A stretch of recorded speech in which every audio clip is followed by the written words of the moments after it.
to Beware of Spoilers. I am Adam. So, let's see. I'm going to apologize if I'm sniffling because I'm still not feeling quite 100%. It's not like yesterday where I felt like absolute dog shit. But I definitely have a sinus infection, and I am currently sucking on a cough drop. So, let's talk about Diary of a Wimpy Kid, which came out yesterday on Disney+. That can't go on that side of my mouth because that's going to exacerbate my, my lisp. So, Diary of a Wimpy Kid. I read the books up to a certain point as a kid. I definitely read the first, 4 or 5, and then I kind of fell off because it was below my age group. Maybe it was the first 6, even. I don't remember what the last one I read was, or how many there are, even. Because it feels like one comes out every year. But one of the things that really stuck out about this series of books was that Greg is kind of a douche. It's his diary. And to an extent, that's something that needs to be addressed about even this movie, is that this is all a manifestation of how Greg perceives everything. Greg is the main character, and not only is Greg the main character, but it's told through his first-person perspective. So because it's in his first-person perspective, it's kind of like a kid's version of that book, You, that I talked about a few months ago, and then Hidden Bodies and You Love Me, which is made into a popular Netflix show, with Penn Badgley and Victoria Pedretti, and the show is pretty good too, but the show kind of loses a little bit. This one does not lose the, derangement of Greg, because Greg is a sociopath. I'll just say it for what it is. Greg, the journal way that this works, the whole journal part of it, fits Greg, because Greg thinks he's the protagonist of reality, and everything else happens around him, to him, with him, and all of that, and nothing else happens if he's not in the scene. And I think that, that's something that, this adaptation really highlights, and it makes me realize, too, that because the screenplay was written by the guy who wrote the books, this is not something that was done on accident. This is an intentional decision. Because, when you look at, he's manipulative, where he's friends with Rowley, but he's not friends with anyone else. And why is he friends with Rowley? And because he can best Rowley, and he thinks he's smarter than Rowley, and he can manipulate Rowley and use Rowley the way he needs. And then when things don't go his way, it's never his fault they don't go his way. It's always someone else's fault. Someone else did something, and something like that, and he can rationalize. And there's a scene that, perfectly encapsulates this kid's, mental thought process. Halfway through, or a little before halfway through, it's only an hour long, where he's walking to Rowley's house after he accidentally breaks Rowley's arm. And he does the, and he's like, well, I can't tell Rowley's dad because Rowley's dad doesn't like me. I can't tell Rowley's mom because Rowley's mom didn't want him to do it. Didn't want him to play this game with me, and I ended up breaking his arm. And it's that's, and then he just doesn't tell them. And it's it's understandable, because, his parents will know, Rowley's parents know that Greg is taking full advantage of their son, because it's obvious, it's painfully obvious that this kid is being taken advantage of. Under the masquerade of, oh, we're friends, this is what friends do, and a lot of times it's putting Rowley in bodily harm, making Rowley go outside of his comfort zone, or anything like that. And it's this is the kind of kid who ends up date raping someone at a party.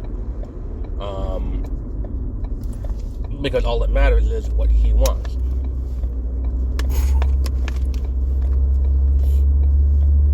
If all that matters is what he wants, then, you know, it's not a story that's, you know, particularly great. I think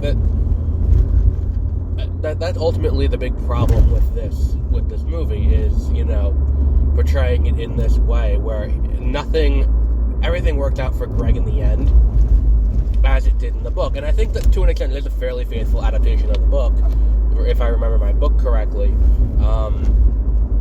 considering I haven't read it in 10 years.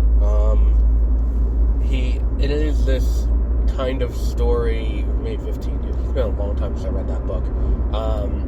It is a story where it's like Greg is, you know, kind of gets off scot-free. And I think in every one of them, nothing bad ever happens to Greg, and Greg never has to deal with the repercussions of what he does. And for a story like this, it kind of works. But at the same time, and because Rowley is who he is, we buy the resolution of this plot, where Greg lucks out and all of that. And it's kind of just silly. And the thing is, too, we don't actually trust that what he says happened with the cheese actually happened, because it's his diary. We don't know how accurate, and that's the thing about an unreliable first-person narrator is, you know, the first-person narrator is only going to tell you as much as they want you to know. Like, take, for example, in You, when we get to the beginning of the third act where, what the fuck's the girl's name, in the first book? I forgot the girl's name,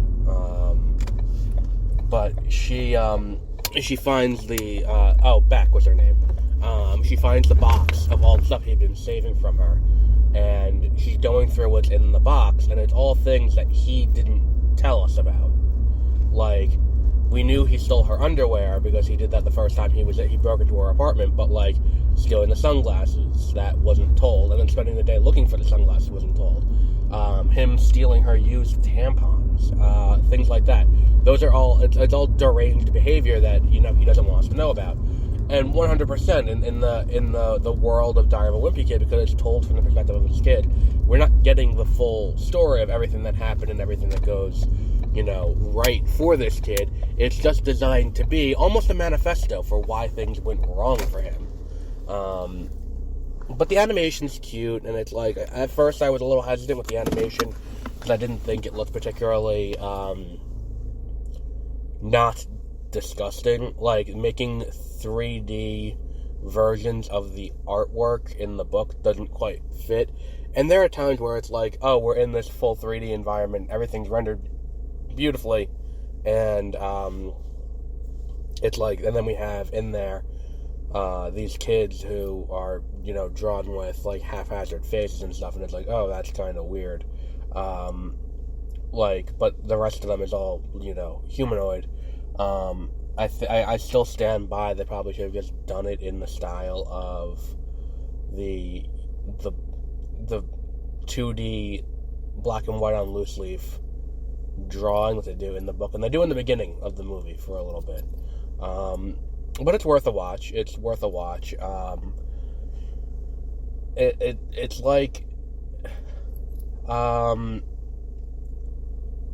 I don't know. It feels it feels like, you know, a child's introduction. And that's the thing about it, too. It's as long as you read the book with a little bit of a discerning eye, or watch the show with a little bit of a discerning eye, it's you know, you can kind of pick up the nuance and stuff that tells you that we're not getting the whole story, and there are bits and pieces that, for whatever reason, Greg doesn't want you to know. And I think that kind of works to the show's advantage.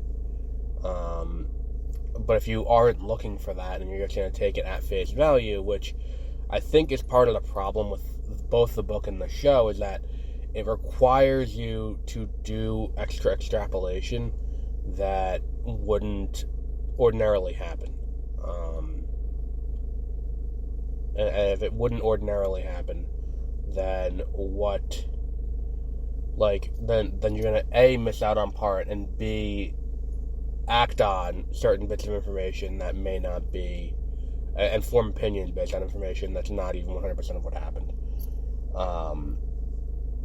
Especially when you watch the show and it's like he is always portraying himself in the positive. He's always, there's like, even the bad things that happen aren't his fault. It's just kind of, early behaviors that should be considered warning signs of future, homicidal tendencies or sociopathic behaviors. But yeah, definitely worth a watch. It's only an hour, so it's not going to take up a lot of your time. But it is on Disney Plus, so you can check it out there. This weekend, I probably won't be going to the movies, only because I'm so congested. And sitting in a movie theater with my nose running the way it is would be awful. Just call it what it is. It'd be awful. But I will be watching The Power of Dog on Netflix. And there was one other Netflix movie. I may do two more. Let me see what I have downloaded. Green Snake and the other one. I forgot what the other one was called. Mixtape, I think it was. But definitely The Power of Dog. Power of the Dog. I'm sorry. The Power of the Dog. And Green Snake, and then maybe Mixtape. I think Voir comes out next week. If it didn't come out this week. I didn't get a notification. That's probably next week. So, until then, have a great rest of your week.